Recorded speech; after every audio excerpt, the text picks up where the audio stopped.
HR leaders, what's on your mind these days? Is it AI? Is it the economy? The talent market? Remote work? Retention? DEI? Pay transparency? New laws? Our 2024 Workplace Trends Report outlines how HR leaders are thinking about these challenges and what they believe will help their organizations overcome them. Want to find out what they said? Head on over to peoplemanagingpeople.com/Workplace Trends 2024 and download the report to find out.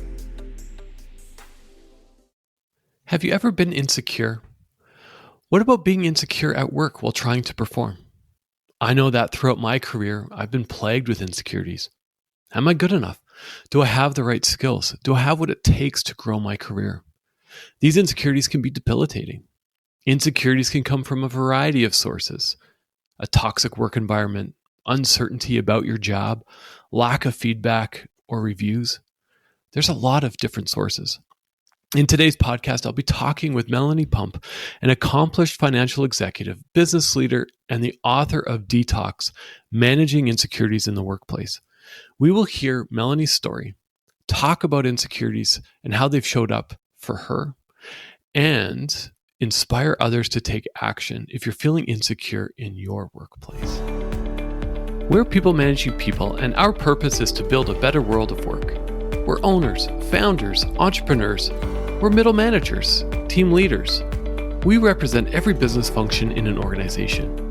And we're on mission to help people lead and manage their teams and organizations more effectively.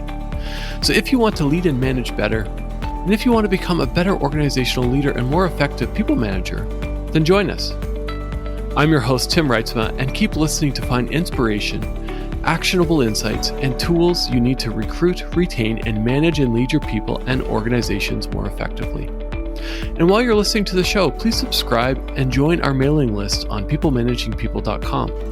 Join our community of leaders and follow us on social media to stay up to date with all that's going on. Welcome, Melanie, to the People Managing People podcast. It's such a pleasure to have you here, and I'm really excited about our conversation today about insecurities in the workplace. And I was talking to a few people around the office today about what we're going to be recording on, and they can't wait to hear it as well, because it's a topic that we just don't talk about. And so, yeah, thanks for joining. Well, thank you so much for having me. Because you're totally right. It's all of us have insecurities, but I think maybe we're a bit insecure about our insecurities, so we don't often talk about it. So I think it is a great discussion to have.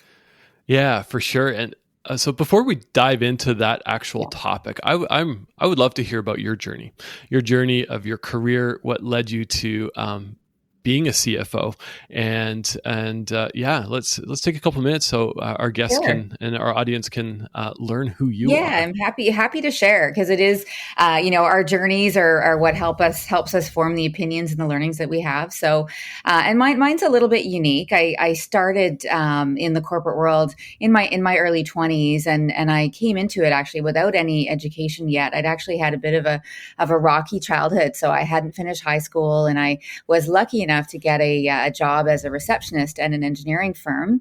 But of course, I came into that with my insecurities, because I was surrounded by all these people who had this education that seemed like something that would be so hard for me to reach. But fortunately, I had a really great leader who, despite my sort of fears and trepidation, saw my potential and supported me to believe in myself. And I ended up going back and getting my GED, getting my bachelor degree, and then my CPA designation. And I was at that company actually for 7 years, and I got 4 promotions during that time. Wow. And then somebody else from that company brought me over to their organization afterwards. And again, I had a really great supportive leader. So during that time, like I said, got my accounting designation and moved into a controller role. And I've just been able to progress my career ever since then and build my confidence, up to being in the role I am now as a CFO. Wow, what a journey, from not finishing high school to, getting, it's like that big break, having a leader that just believed in you. Well, and this is it. And it really is game changing, because I think about it often. If I had, instead of getting that job at that one office, if I just accepted a job somewhere else, my life could have taken a totally different trajectory if I didn't have that leader. Of course, I do believe in myself and know that I played a role in accomplishing this as well. But we'd never do things alone, and ending up with a great leader can really make a difference in someone's life. Yeah, having that champion, that internal champion who sees something in you and helps you see that in yourself. Yeah, and just exactly. gives you that vote of confidence that and allows you to it's make mistakes too, right? And lets you know that it's okay, that you're not perfect, and that learning and growing, it does take mistakes, and some things are going to go wrong. But if you keep moving forward, you can still, really reach amazing heights.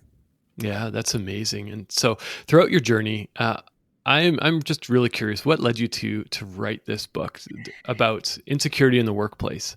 Yeah. So, obviously you can tell by my initial part, how much I believe in the power of leadership and what a difference that can make for employees. And I was so fortunate, the first, over 10 years of my career, I was with leaders that were highly supportive, really healthy leaders who had the space to let me succeed. And then, later on in my career, as many of us do, I did end up in some work environments that weren't as healthy as those early work environments. And I saw, not only the difference in myself, so how I wasn't learning and growing as much in those environments, but I also saw it in my peers, how people weren't, to say they weren't reaching their full potential, they weren't growing, because the toxicity in that environment, often was driving negative behaviors and making people quite insecure.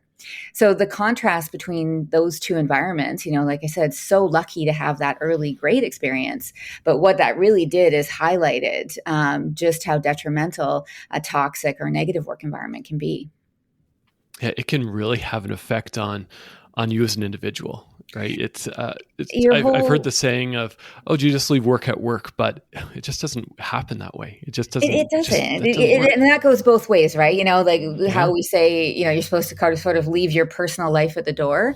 That's also impossible too. Like, we are a whole person, and we can't leave part of it behind. So if you are really struggling in a negative work environment, that impacts your whole life. Mm-hmm. Yeah, as you're talking, it reminded me of my education journey. I went back to school later on in life, and I was totally insecure, sitting in these lecture halls with people a lot younger than me. And I remember with one course, I couldn't pass a test to save my life. And I thought, this is it. Like, I'm done. And even the instructor said, if you have failed this test, you might as well leave. Oh, man. And so I went and talked to the instructor, and he said, Tim, I know you know how to do this. You got this. And that vote of confidence, that little change, that positive reinforcement, man, does it go a long ways? It absolutely does. Like it's not that hard to build people up, but it's also not that hard to break them down. And that is why, especially as leaders, we need to be quite thoughtful about our interactions with people, because we can make a big difference in both directions. Mm-hmm. Yeah, and insecurities show up so differently for different people, and they're caused by a lot of different factors as well. Mm-hmm. How did they show up for you in your journey? Yeah, and you're right. They really can, some insecurities can drive positive effect. Like, I would actually say for me, in some ways, there were some positive effects, because I felt insecure. That drove me to go and get an education and improve my life and create some safety for myself. And so when I was in the healthier environment, that insecurity sort of drove some positive change. But then when I got into these, more toxic environments, what I was observing in myself is, and when insecurity for me manifests as shutting down and closing off and reducing the risk. So, because I'd been in some difficult work environments, some difficult environments overall, during my childhood growing up. So I kind of learned to shut down. And in these toxic work environments, I was doing that. So I wasn't collaborating as much as with my peers as I was before. I wasn't putting myself out there. And I think we all know that to grow your career and to learn, you need to be interacting with others and learning from your peers. So that was one of the main things that I saw in myself. Is it's almost like I was diminished. Hmm. Mhm. Yeah, it's that just resonates with me because I've been there. I've had the insecurities where I just Yeah. shut down in different jobs throughout my career, and it's like, oh, Yeah. I should just probably find another job, Yeah. which isn't a And you're solution. protecting yourself. Like that Yeah, is what that is. When we yeah. feel insecure, it's a way of saying we don't feel safe. So often we'll just instinctively, like you may not even realize that you're doing that. You might not realize that you're reducing your collaboration. It's just an instinct to protect yourself. Yeah, you hit on a keyword: safe, and Yes. feeling safe and having that safety. And I think as leaders in organizations, that's such an important thing to create. How do you create safety? Yeah, and it is a really important topic, and you've probably heard the term. It's been talked about a lot more recently, psychological safety, because Amy Hmm. Edmondson, a Harvard professor, has released a book that really focuses on that. And how do you create a work environment where people feel psychologically safe? We focus so much on physical safety over time, but psychological safety is also important. And that is about creating a work environment where people know they won't be shamed or humiliated for making a mistake. People feel like they can throw out an idea, and people will take that and think about how to make it better rather than taking it and thinking about how to minimize that Hmm. employee. Making sure you have an environment where the values are clear and people live those values and know that they're important to the organization. There's a number of ways to work to improve the psychological safety of an environment. Yeah, I think it goes hand in hand with feeling secure in your workplace. Yes. Because if those values are just written on a wall, and I've come across organizations through my time when I was consulting on workplace culture where values were just written on a wall. Nobody knew Yeah. what they were, and they were just there because somebody said you need values. So they put them up on the website, put them on a wall, and an employee handbook, and just never lived those. Yeah. And And I've that almost works against the safety of the environment even more, because if you have something and you say this is the way you are, but you don't actually walk that talk, that's going to create even more insecurity, because then people are saying, okay, well, they're saying they're this and they're not. Well, that means that there's a lack of trust overall. So yeah, having values and not living by them can really be detrimental to the corporate culture. hmm. Yeah, and it's so if somebody's listening today and somebody is feeling really insecure in their role in their job, maybe they've got a new position or taking on leadership in a team, whatever the situation, Mhm. what are some strategies to reduce that insecurity and Yeah. increase that confidence? Yeah, and then the first part is it really is trying to diagnose what is causing the insecurity, because often we might think it's something else. Like there are many things that can impact it. So even just at a high level, I find for myself, if I don't get enough sleep, that actually Mm, increases my feelings of insecurity, because I know that I'm not performing to my full potential. I know that I'm not 100% myself. So there's some self care stuff that we can do, just to make sure that we're operating at our optimal level. So first, taking a look at those things and really diagnosing: is it something with you? Is it something with your environment? It's hard to truly make it better until we can narrow down what is causing us the insecurity, and then we can start working on that. yeah, there's some great techniques to unpack that and really get to the root cause. There's from the operational process improvement side of things, it's the 5 why technique. You just ask yourself 5 whys. Why am I feeling this way? And Right. you come up with your answer, and then just take a deeper dive. Yeah.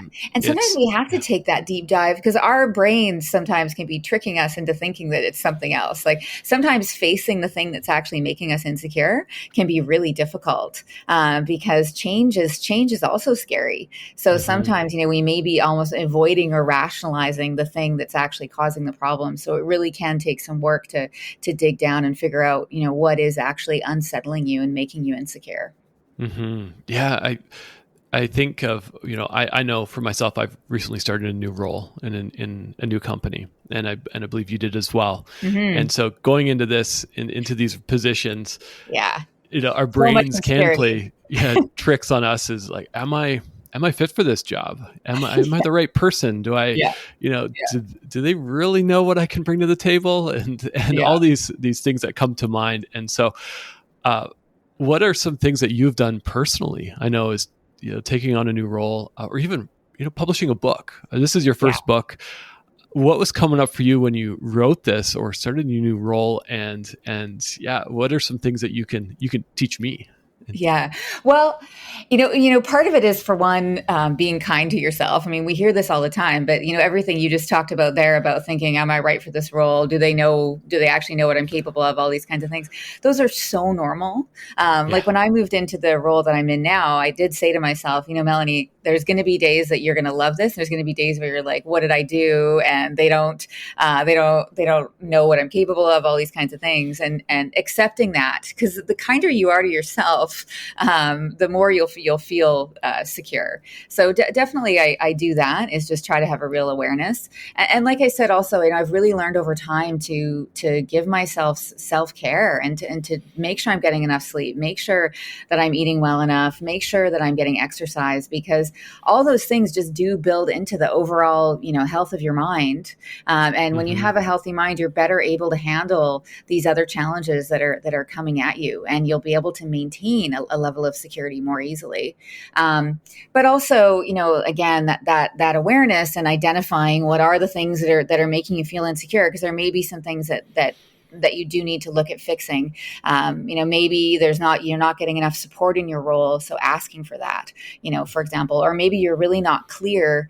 If we're not clear on what the expectations are in our role, that can really unsettle us and make us insecure, because we don't know how to succeed. So identifying some of those things too is really important.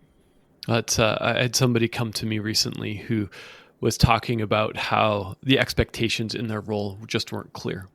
Right. The expectations were go do something, but they were stuck on actually how to go and do that something. And we're stuck and feeling completely insecure. Right. And being even insecure to acknowledge it. And I think there's so much power to acknowledge when we're stuck, when we're feeling overwhelmed, when we're feeling that we're not skilled enough to, or don't have the knowledge to drive something forward. And also, like, I've been in that exact spot before where I was insecure because I wasn't sure what the expectations are. And then when I did go and approach, my leader in that position, the reality is they weren't actually clear on it either. And that's why it wasn't clear to me. I mean, they'd put me in this role. They weren't totally sure how I was going to get to where it was. So me actually saying, hey, I'm really not clear on where we're going and how I'm expected to get there, actually resulted in us having a dialogue of realizing neither of us really did, and then developing a plan to get there. So rather than me just, spinning my wheels for months feeling insecure, just having that transparent conversation made a really big difference, because, sometimes it is that, nobody knows what the expectations are. And so you need to work through them with your leader. Yeah, I think that's vital. You have really nothing to lose by sitting down with your leader. If you're listening to this today on your way to work or on your way home from work, wherever you are, like that's a challenge for you this week, is to pull your leader aside and ensure that you're aligned on expectations and aligned on what you're responsible for and what you're accountable for. I worked at a company where everybody in the organization, we're about 100 people, and everybody had 5 accountabilities. Not 4, not 6, but 5. I'm not sure why 5, but that just drove a lot of clarity on who to go to for certain things, who to reach out to, and it drove that clarity of, okay, this is what's expected of me. Yeah. And that makes such a big difference. Like I do talk about that a lot in my book, about the need for transparency and clarity, because when we're uncertain, like we actually view uncertainty as a threat, our minds do. And so if we're not sure what's going on, that will trigger insecurity us and make us really unsettled. So, transparency is talked a lot about in the corporate environments, but it really is critical for a secure workforce, for people to have, not only to be certain about their own expectations, but what's the strategy of the business and where is it going, so that they can feel comfortable, employees feel comfortable, they have a future there. Yeah, in the book, chapters 7 and 8, you really hit on that, the impact of uncertainty, and then strategies on how to reduce uncertainty. And exactly. we're talking about a couple of those, which is it's having those honest conversations, those transparent, trusting conversations. Yeah. And if it's not well received, then you know that maybe there is a reason for your insecurity, and Right. it gives you an Absolutely. opportunity. Yeah. But if it's not well received, but I will say most of the time, like most of us want clarity. Most of us want to help support the people around us. And sometimes we just don't realize, like I know as leaders, all of us are so busy. Sometimes we don't realize that it wasn't clear, what the direction is or what the expectation is for the employee. And somebody coming in and raising that with you, I certainly know I appreciate it, because if my employees are successful, I'm going to be more successful too. Absolutely. So everybody working together and trying to be clear on those expectations is really important. Mm-hmm. And so if somebody's listening who knows they need to have this conversation, but are feeling very insecure about having the conversation, where do we start? How do we, do we look ourselves in the mirror in the morning and say, today's the day, talk ourselves up, drink a lot of coffee? Like what's kind of your strategy? I do not recommend drinking a lot of coffee. I do not recommend not a that. good strategy. You want to try and be as in control as you can. I know for me, too much coffee does not result in that. Yeah, maybe both. But definitely, giving yourself a pep talk is definitely valuable. Making sure that you assess the situation and you go in prepared.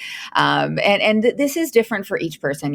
Some of us, genuinely are in toxic work environments where it maybe is just better to move on. But I do believe, in most cases with transparent conversation, you can get to a good result. But prepare your leader. So don't just blindside them. I generally recommend letting them know you want to have a discussion about your career and what the expectations are, and set that meeting aside so that you really have time to talk about it. And most leaders will be receptive to somebody wanting to talk about how they can improve their performance at work. So just make sure you're approaching that in a positive way, sort of about improving performance, not sort of setting it up as if it's just going to be a negative discussion. Yeah. And I would echo that. And I would add that if your organization is of a size where it has a people and culture team, reach out to your people and culture leaders, reach out to maybe a leader in the organization that you have a great rapport with, and strategize. Or there's opportunities to, if you're feeling stuck or feeling unsure, insecure, finding a coach. I know a coach in my life, in my career, had been so helpful to unpack what's holding me back. Yeah, I agree. And it's just talking about it, because if we hold these things inside, it just makes us more and more insecure. Like the longer we let something spin in our heads, the more of an impact it's going to have on our psyche. So whether you're talking to your partner about it, or a coach, or friends, it really is helpful to just talk things through, and that then eventually, make sure that you're talking to your leader and figure out how to improve the situation. Yeah, definitely. It's I was saying in kind of our brief intro that I was talking to people at work about insecurity in the workplace, and I've started a new role, and I'm definitely into that headspace, to the point where, did I sleep well last night? No. And do I need to have a conversation? Absolutely. And then it's a cycle. Like that's the hard part, right? Yeah. So then now you're tired, and that makes it even worse. Yeah. So I just very publicly said, hey, I'm feeling insecure in my role. And so here's some strategies on how to overcome that. So that's great. And so, as we think about, as you think about your career and where it's going, you're a CFO in an organization, what kind of comes up for you? Like, is there still, are you past insecurities now? Are they still coming up on a regular basis? Are they, how do you, what's kind of your approach? Yeah, none of us are past insecurities. We're always dealing with new people and dealing with new situations, and they do come up, and so I am, I am included in that. I try to, really remind myself of my successes. Like I think many of us too often sort of we succeed and then we just bypass right on it. When I'm dealing with challenges, I try to remind myself of what I've already overcome and what I've done as a way to manage my insecurities and have some belief in myself. That really is, one of the main ways is to build your confidence, and that will help with insecurities. And then also I do talk about it. Like I don't hide that that from my peers. If I'm feeling like I don't have the experience, or something about the situation is making me feel really uncertain, I share that and talk that out with the people that I'm working with, and then they do the same, and that's how we create a secure environment where we know that we can be ourselves and share when we're feeling uncomfortable. Yeah, the trust that builds as well. Absolutely. Yeah. Yeah. And then none of us are perfect. None of us know all the answers. And we're all better when we're working together and your peers have an understanding of where you might need support. And so I love that you said that, just to build your confidence. And it's not just confidence and being overconfident are two very different things. Yes. But it's building your confidence in saying, yeah, I know my craft, and Yes. I know what I don't know. And that's also being confident, in my opinion. I totally agree. Like we've been talking about that because I am in a small organization, and when you're in a small company, you want people to wear many, many hats. And that's not always the most effective. Sometimes you're better off to try and get an expert for a small engagement, rather than making the, one person feel insecure because they're just kind of mediocre at a task. So, I do that as well. I say, okay, we have this project. I'm not the best person to do it. It'd be better for us to have somebody else who is an expert. So I'm not afraid to say those kinds of things and really admit when something is not, I'm not the best person to do it. Yeah, that's so great to hear, because I can just imagine that your team that's working with you and alongside you almost take a sigh of relief, or like, okay, this is Melanie's leading by example here, and so it's okay. It's creating that, like we talked about, psychological safety. We've talked about trust, and trying to put words to that narrative that plays around in our brain of saying, those insecure, those insecure thoughts that are coming up. Of course. And just recognizing none of us are, even though my background is accounting, but there's so much to that. And same thing, as somebody who's in HR in any field, there's no way one person can know absolutely everything about their field. It's just not possible. So, yeah, you can only Google so much, and then you need to bring in the experts. Yeah, for sure. Exactly. So, that's great, Melanie. I think there's a couple of really key takeaways for people listening who have gone through some insecurities or are going through some insecurities right now, and it's really check in with yourself. I think that's an important one. How am I doing? What's coming up? What's the root cause? Exactly. And then address it. Like that really is, recognize the impact that it has, in your whole life. So if we are feeling really insecure and that we're in that work environment, we do carry it forward into our personal lives as well. So as much as we can try to address it, it will improve our overall life, not just our work life. Yeah, I'm going to throw maybe a little curveball at you. Just Right. something popped in my mind. And so I've worked in an organization where my boss had said, "Get over it."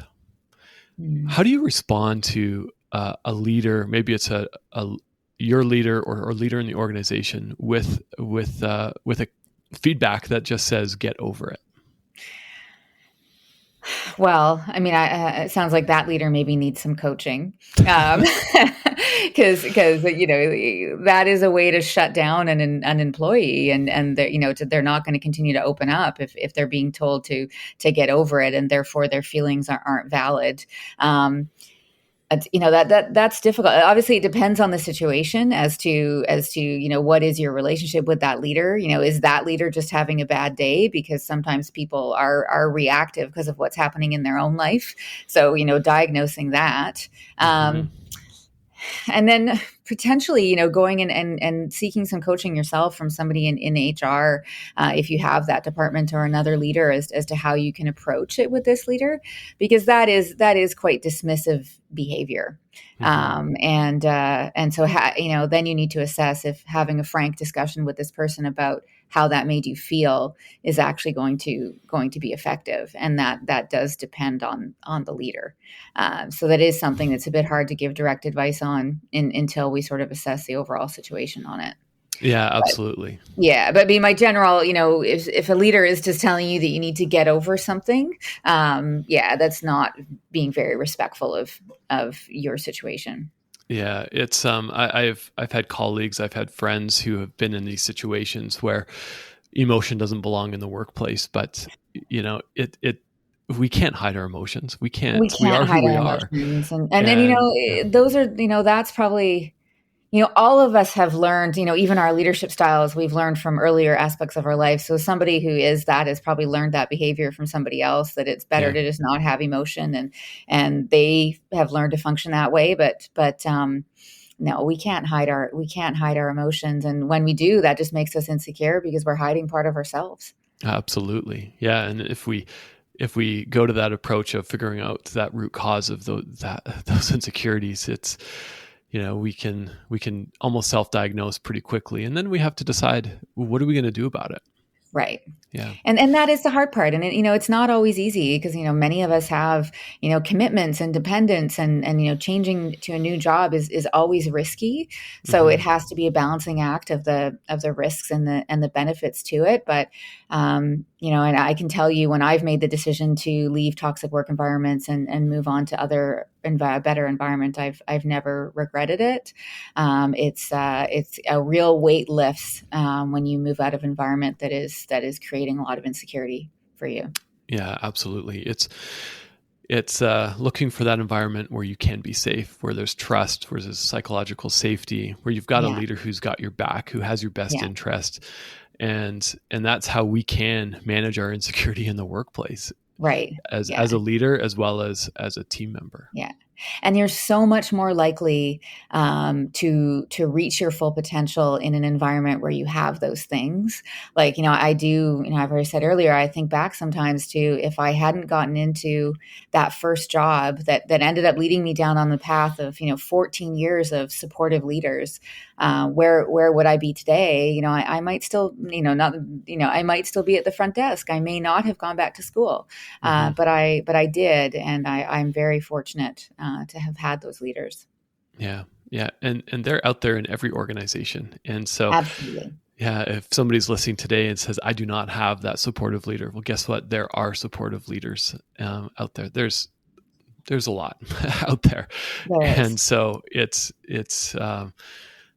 don't suffer in silence. No. Bring a voice to how you're feeling, to the insecurities. Like not even feeling like you can have a voice is in itself an insecurity. So Absolutely. And sometimes we don't know what talents are hiding within us until we get to an environment that allows us to open up and feel safe. I mean, I could definitely say that for me. I didn't realize that I would be able to grow my career to the level that I have until I got into a place where I realized my talents and my abilities. But we do need to be in a safe place because, learning is risky. It can feel risky, and you need to be in a safe environment to do that. Absolutely. Well, Melanie, I thank you for your time today. I think this is such a terrific topic. Your book is fantastic. For those who are listening, again, it's called DETOX, Managing Insecurity in the Workplace. I highly suggest going and picking that up and having a read. And then drop me a note, drop me an email or a comment on social about your thoughts on the book. Also, check out Melanie's website at melaniepump.com, and you can connect with her there as well. So thanks again, Melanie, for coming on and talking about this topic that we need to put a voice to. Thanks so much for having me. All right, take care. We covered a lot of ground in today's podcast. Melanie shared a lot of great insights from her new book, DETOX, Managing Insecurity in the Workplace. It's such a relevant topic because there isn't a single person that I can think of who has not been insecure at some point in their career. If you like what you heard today, check us out at peoplemanagingpeople.com. Subscribe to our newsletter, join our community, and we'd love to hear feedback about this episode, as well as hear your ideas for future episodes. So please check us out, and I hope you have a great rest of your day.